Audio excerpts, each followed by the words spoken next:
Insane difficulty? Chaos Moon? Do these words scare you? Do they give you nightmares? The desire to throw things? Delete the game? It's time to stop and get advice from someone experienced in game and have many insane chaos runs finished. It is me, Nirole Gaming here, and I feel you there, friends. Let's see how I spent my very first days in Stranded Alien Dawn game, on insane difficulty, with Chaos Moon on Military Outpost scenario.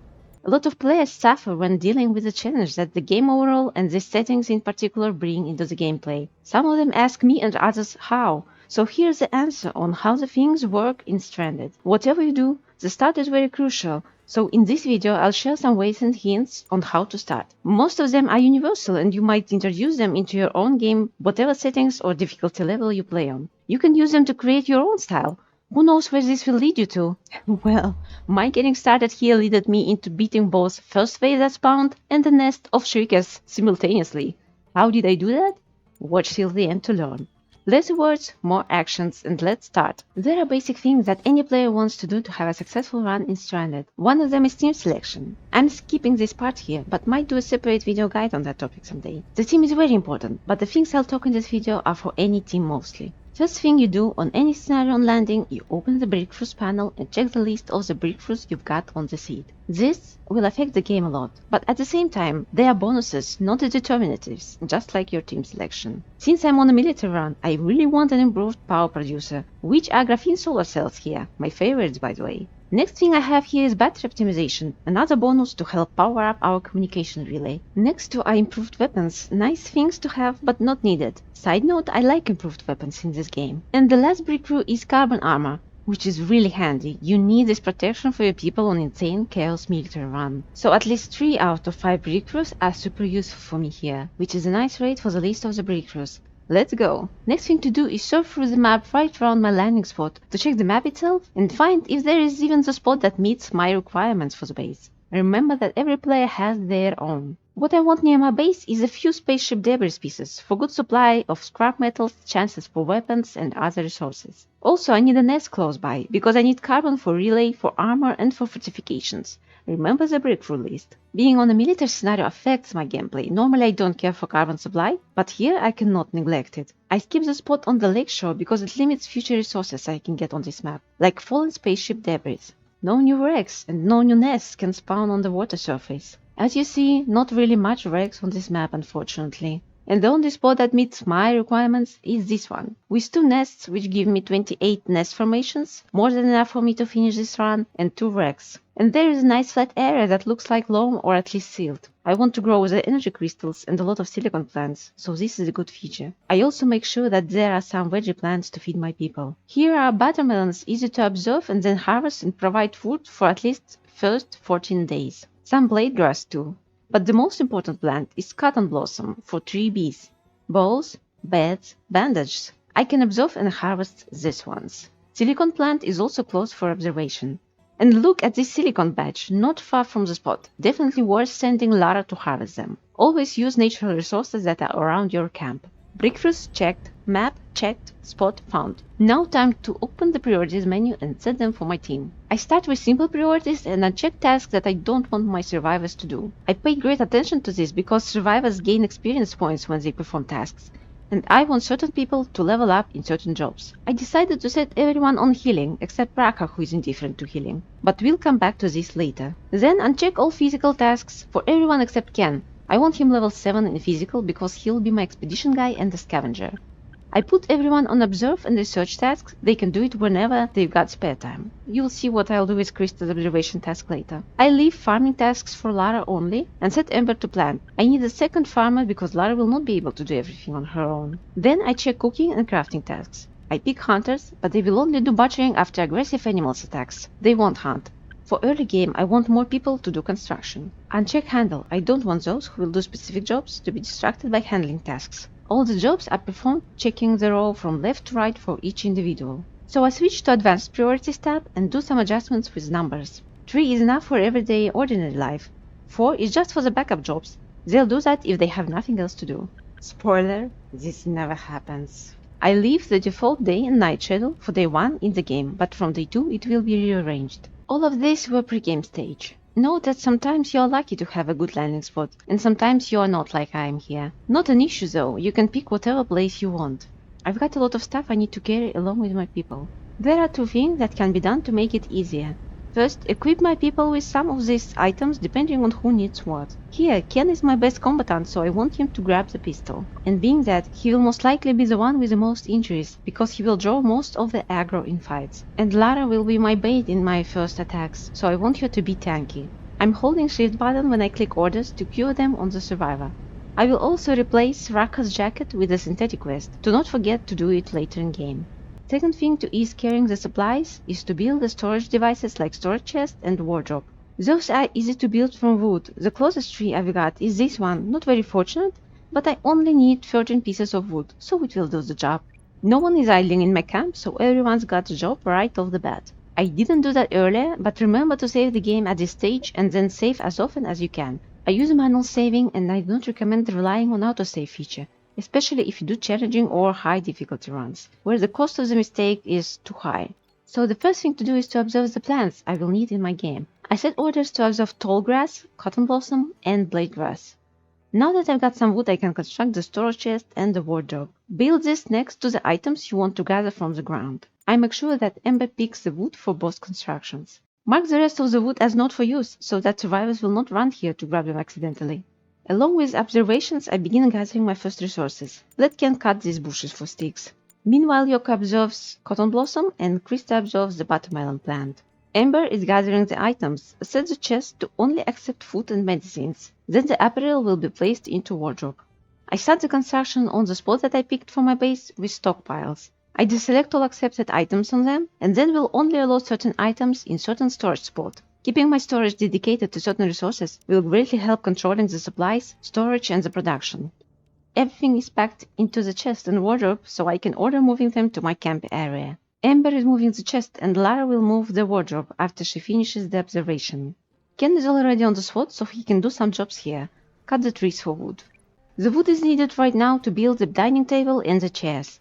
The crucial part of the gameplay on this difficulty level is maintaining your survivors' moods and happiness level, so every little bonus you can provide for them is a great help here. Being able to eat at table is one of them. Note that 5 chairs for 6 people will be enough. Christy is already in the camp, so she can help with the construction of this and 2 research desks. I only allow my people eat when the chest with the emergency rations arrived. The research order is very important when you play on insane difficulty with Chaos Moon and on military scenario. Everything I do now is aimed to be prepared for the very first aggressive animal wave, that is to spawn on day 3 or 4. All other troubles are secondary. The main actions that will help me do that is researching weapons meeting and crafting weapons for my team. I'm not a fan of relying on scavenging luck when it comes to arming my people. Talking of that, let me send Ken to scavenge the debris and find scrap metal for the spears. Even this requires luck. As you heard already, priorities are checked from left to right. Ember wanted to run to move the wardrobe, which I wanted Lara to do, but I forgot to cue that for her.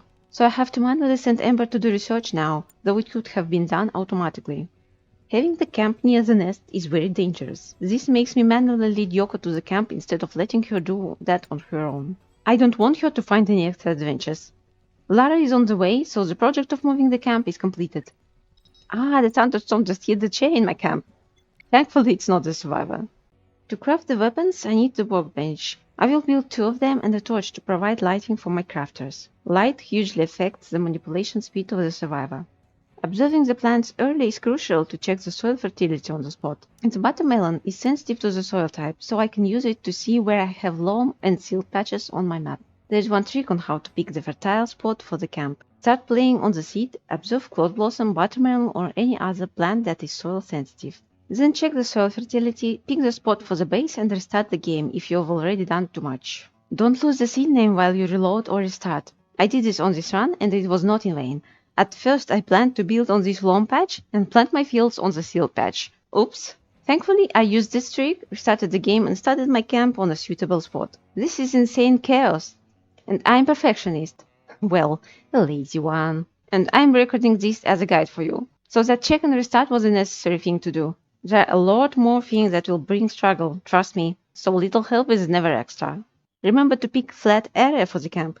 Though I'm not going to build any house or rooms, I still need flat surface to place animal sheds and wooden shelves. You can see I've got some hills here which are not good for most buildings and devices. but it's suitable for farms. Friendly reminder to save the game. I did not get cotton cloth early and can't construct beds right now. For the first day, sleeping spots are fine. Okay, so Ken was not lucky to find scrap metal. It is already late evening, so the darkness will affect his manipulation speed. So I'll cut the nearest bush and construct the torch so Ken can continue scavenging on full speed. On the other hand, I will not need synthetic textile for armor because I will tailor it from carbon nanotubes. So I can use these fabrics to craft bandages for my early game. Rock is already doing that, nice. It will be handy because I'll have the attack on day 3 or day 4 on this difficulty. You can see his manipulation in darkness is only 60%, and now with the light, it's back to 100%. Ah, no luck with the scavenging scrap metal again. I've got fuel instead. And don't let these concerns overwhelm me. I need to think of providing food for my people. So Lara will need to harvest this green grass. Know that when the plant is ready to be harvested, there is the harvest bar in this tab, and when the bar reaches 0%, the harvest will disappear and I'll have to wait for the next one. Friendly reminder to save the game again. Day 2 is about to start in my camp, so I need to rearrange the schedule as I promised you in the beginning of this video. I set all hours to anything, then mark hours from 22 to 01 to sleeping. This schedule will force my survivors to go sleep at 10 PM and let them wake up when they are fully rested. I've been talking about providing food, so I ordered to harvest these watermelons. I only ordered to harvest 4 of them for now, so that the survivor can carry the harvest to the camp in one haul. This will also prevent having extra supplies and food spoiling in my camp. Another resource in the list, stone. The rock chunks are quite far from the camp. I need them anyway to construct the furnaces later. Let's take some time and appreciate how nice the camp looks. Very cozy, isn't it? As I start getting raw wood, I need to set storage for that. I picked the stockpile that will be the closest to my future cooking stove. How about another trick? If you dismantle the first 8 kits, you can heal more injuries with those than with the initial 6 kits. 6 medical kits turn into 6 bandages and 6 pills of antibiotics. While Lara is holding the first grain, I realize that I forgot to check the settings of load consumables of my survivors.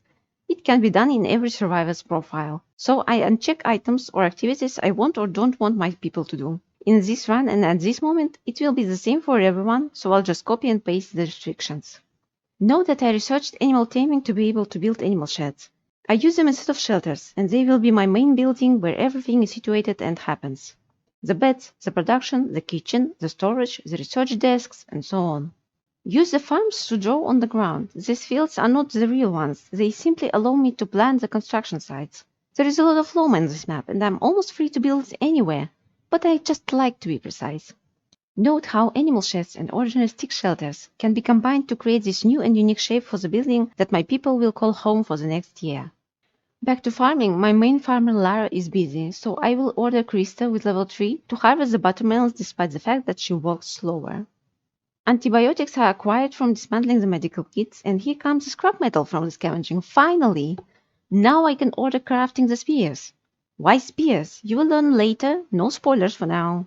Meanwhile again, the presence of the nests requires extra efforts from me to make Lara safely harvest clove blossoms. Not the best map to play on, you know. Set the storage for the scrap metal so that Yoko will transport all of it to the base. I use my second workbench to craft 2 spears simultaneously. Back to Lara, I use this trick with building a stockpile away from the road Lara is going to take. She will be able to bring the clothes to the camp safely and not walk through the nest while doing it. Meanwhile, lazy boy Ken decided to go sleep instead of cutting the grass. Oh nice, Yoko just reached level 1 in combat thanks to Ember's teaching trait. This happens when the teacher and the other survivor are both in the same area and preferably busy doing some activities. The spear is ready and I want to craft the bows next, but there is an issue. It is at this moment when I regret not pausing the construction of the main building, because I have no sticks for the bow now. And Ken is very busy, so I have to send Yoko to cut the bush to obtain sticks. There are animals fighting. I wonder if I can get meat from that. Since I've got the cooking stove on the way, remember to keep the spear. So, the cooking stove. I set the orders to cook the quick meals from the resources I have. I set veggie soup, grain porridge, and cooked emergency rations. By the way, I really don't like emergency rations, so I want them to be eaten as fast as possible. I place them on the top of the list. And the grain porridge stays at the bottom of the list. I forgot to plant the fields, so I better save the grain for now. Krista is known to not be very useful in late game due to not being able to craft. That's why I want her to upgrade her cooking skill. And crafting the bows, still missing the sticks. pause the shelter's construction, and now I have materials for the bow. Here's day 3 already, which starts with me realizing that I equipped my slow-walking Krista with the spear. She will do better with the bow. I'll leave the spear for someone else. A little bit late on this, but now I can plant the fields eventually. I use this loam and silt area to plant grain grass, since it grows very good on any type of soil. This is just to have the supply for the early days. I will plan and plant some more later. The next field is close blossom. Since I usually finish my games in about 1 year and 10 days in game, 45 tiles of close blossom will be just enough for all my needs for this run. Okay, 48. It's day 3. And I'm finally planting the farms. And let's not forget about crafting the bows. Remember I set Amber to plant. This is to level up her farming skill and turn her into the secondary farmer. Now that I've got cloth, I can construct beds for my folks and arrange the storage inside the roofed area. I usually place one row of shelves, then press the select all, then copy this shelf and use it to place more of them, so that my storage would not be messed up later. All shelves will be dedicated to the specific items. I don't really need this much shelves, to be honest. I counted it. I only need 21 tiles of them. To build this all, I will need wood, especially for beds. Those should be first. I play in a very minimalistic way. I have as less items, objects and supplies as I can. I do that to hold up the numbers of attackers that the game spawns for me. You'll see it. It can be very important in early game and can be changed in mid or late. For now, I try to save as much time and resources of my team as I can, including the items that affect happiness meter. I use the easiest ones to keep the moods on a decent level without having to build too much, balancing the things in a very precise manner. Sleeping in beds, eating tasty meals, eating at table. These small bonuses, combined with level 3 priorities and the day schedule, provide good mood and no meltdowns, even in a such modest camp as this. I'm forgetting the lightning rod. Early in game I focus on crafting weapons for everyone and some bandages, if I don't forget it. Time to swap Krista's spears to bow. Just in time, first wave of the aggressive animals just spawned. And oh honey, they spawned right on top of the nest. Do you think that's a problem? Keep watching to know that it's not. Let's remember to save the game when the wave spawns. First of all, I need Raka to finish the bow for Amber, who is still unarmed. She was on the way to observe Silicon Plant, but I have to bring her back to the camp. Send others forward while I'm managing the weapons. The shriekers got bigger radius of their awareness. My people didn't even come close enough to the nest, and bugs are already on the attack. Okay, it's time to learn about my tactic. I want half of my people to be equipped with ranged weapons. Here it is 1 pistol and 2 bows. They stay behind the pikemen. Other half of the team is equipped with spears and forms the vanguard. Everyone's got a weapon. The knives that survivors have with them by default have very short range and not an impressive damage. Note here the range of the spears and the damage they deal. It is the best weapon by its stats in early game, even better than pistol. Pay attention to who deals first and most damage in every moment of the fight. This person will draw the aggro and will be attacked by the bugs. You can select that person and run to avoid injuries, but it is optional. I am doing a lot of micromanaging in fights, just to minimize the injuries. If you are on console or you prefer more relaxed way of playing, you can just stand and hit instead of hit and run. This fight went a little bit chaotic with scorpions all around. I spread my people while running back to see who is the target of the bugs. The big shrieker is coming for someone with a ranged weapon, so my girls with the spears can safely attack it. Focus fire of your rangers on one target. Less attackers left, less injuries your people will get. Every hit and every killing shot adds experience points to combat skill of your people. You can see that when the bug reaches low HP, it turns around and tries to run away, cancelling all their aggressive intentions. If there is an opportunity in fight, finish these runaways to level up your survivors. If not, the bugs will bleed out on their own and die. Lara and Yoko successfully killed the big scorpion. They should help with the little ones now. Shrieker type of insects has a great deflection chance, so sometimes your people can miss many hits in a row. The choice of weapons, positioning in fight, choosing targets, and Ember's aura help me to win this battle. Small detail, the type of injury my people get can affect the flow of battle. Krista got hit, her manipulation rate is decreased due to arms being injured.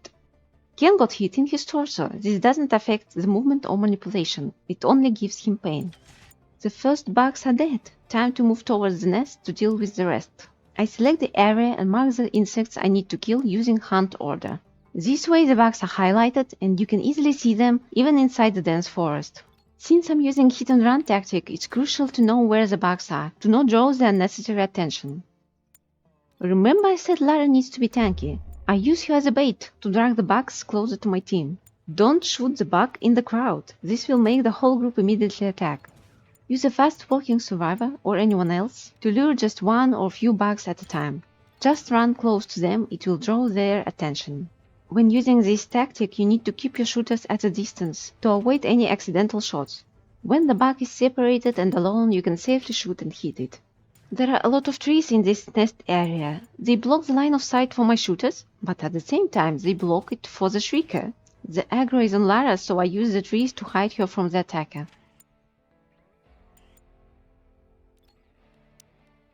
Let's just watch how it goes. Note again the nice damage the spears deal.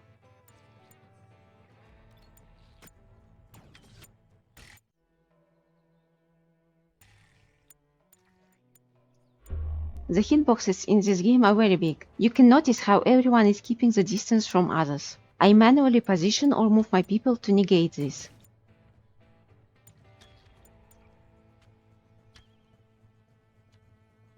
Meanwhile, only one shrieker left.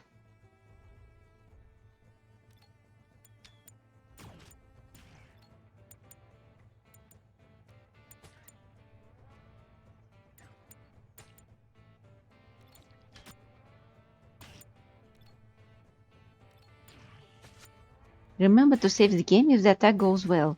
You can reload if anything nasty happens, and continue from this good point. The biggest threat here is the huge purple mantises. They deal greater damage and deeper wounds, cause bleeding, shatter bones. So you really want to separate them from the crowd and try to kill them before anything of this happens. Nice and easy. Someone might think this is too complicated. I remind you all that this is the first attack on insane difficulty with Chaos Moon. This is Military Outpost scenario, so you will get the big monsters and mixed waves found right from the start. You only got one pistol, no defenses built yet, and you have to defend your people somehow. And it is out of the question to lose anyone. On military game you will not find any extra people. Everyone from your initial group is priceless. Even Slowpoke, Krista or anyone else. So yeah, it's complicated here, at times. Note that every weapon has a cooldown, so after the shot or hit, I move my survivors forward. Otherwise they will stand there while the weapon is on the cooldown, then try to catch up with the bug that already ran away. Once you lower the HP of the big insect, it will be stunned and fall on the ground. You can finish it, or ignore it and deal with the other attackers if there are any at the moment. I use Cancel the Orders tool to clear the area from the highlighted corpses. Keep the site clear. Friendly reminder that you can skip micromanaging in the fights like me. Just drag all your fighters and order them to kill their target. Focus fire is more important than micromanaging. Great help here is Ember Strait, by the way. Hour of Tactical Commander greatly increases the damage dealt to monsters. You might have already noticed how easy the bugs die, even with simple weapons I've got. Having mixed weaponry helps a lot. Not because of mixed damage type or something, but just because how and when the damage is dealt. Rangers shoot first. They can miss a lot or deal critical hit. Spearmen do nice strikes and may kill a bug in one shot. Okay, this is going too easy. While the mantis is stunned and my team is finishing it, I already sent Lara to drag next bug. By the way, know that she only got few bites, and the same applies to others. If not spawning on top of the nest, this wave would have ended with just these few bites, maybe one deep slash from mantis. This is the minimal amount of injuries I tolerate, and I can replay the fight if I'm not happy with the results. There are few reasons to minimize the injuries. First, less injuries that need healing, less time wasted on the medical treatment. It means your people can go and work instead. Second, you will need less medical supplies. Means less time spent on crafting, gathering, planting, fermenting, and so on to get them. Third, clothes, armors, and weapons also get damaged depending on what part of body is being hit. Yes, scarabs will eat your shoes and pants in a blink of an eye. And I know that clothes are an issue for a lot of players, so take note on how to prolong the shelf life for the garments. You don't have to be a perfectionist like me, but staying minimal at the beginning of the game can help you create a solid basis for any future ideas. Let's talk about building and managing your camp. On insane difficulty and with Chaos Moon, I recommend you to skip some needs of your team most players like to focus on, like building a house, the rooms, or at least shelters right away, or build storage spots under the roof to prevent resources from decaying. In your first few days, I'd say 5, you can ignore all of this. Otherwise, doing this thing will drain a lot of time from your team. And as you saw, all I did in my first 3 days were preparing to deal with the first attack. I researched weaponsmithing. I built the crafting desks. I gathered resources to craft the weapons. I only took care of the very essential needs of my people. Sleep, eat, have some spare time. No roofs, no extra absorbing, no extra researches, no extra constructing. The supplies will not spoil in just few days if you leave them stored in open air. No rush there. I think I explained every tactic in detail for now. While I've been talking, the fight was finished. See the injuries? Could you imagine them to be this little with the huge mantises and the big scarabs spawned on top of the nesting scorpions? Does insane and chaos still look scary or impossible to do? I hope the answer is no. I'll use Yoko to heal everyone so she reaches level 5 in healing faster. It could be handy later if I get sleeping parasites disease. This way it can be cured right away. Only butcher the biggest bugs, they give more meat in one operation. And saves the game after every successful move. Also butcher the bugs as soon as you can afford yourself after the fight. The dead bugs decay very fast. Having non-injured survivors allowed me to do it right now. I'm using shift button to queue the orders. Spread the jobs among your people to perform them faster. I tell Ember to butcher this group of scorpions. Funny, I saved as much time as I could, yet my camp is not ready to accept the wounded people. The chest with the medicines is far from the beds. My bad. The beds themselves are not finished yet. Well, couldn't help. That's a job for Ken here. I also assign certain beds for certain survivors. It can make them work less in their everyday life. Walking is life though. 10,000 steps a day. Lara might know something about it. I make her work so much in my games. Now, Yoko heals Lara and the first attack episode in this run is completed. I'll see if I continue recording this run and share it with you folks. Might stream it a bit. Not like it would be something new or spectacular. Keep doing the same things, taking the same steps, focus on certain tasks, skip unnecessary deeds. Next step should be start fuel production and build the defenses while beating 2 or 3 waves in the same fashion as I did here. For now, I hope you've learned a lot, got rid of some of your fears or doubts, got inspired to overcome new challenges and try new things in Stranded Alien Dawn game. Share your thoughts and ask your questions in the comments section. Join the official Discord server of this game to be in the forefront and learn new tips as players discover them. I've been posting there since November and I'm still posting, so feel free to ping me and ask about the game. Give this video some love if it helped. Subscribe to the channel to make my day a little bit brighter. It was Niroda Gaming. Loves to all, see you next time. And hey, save your game.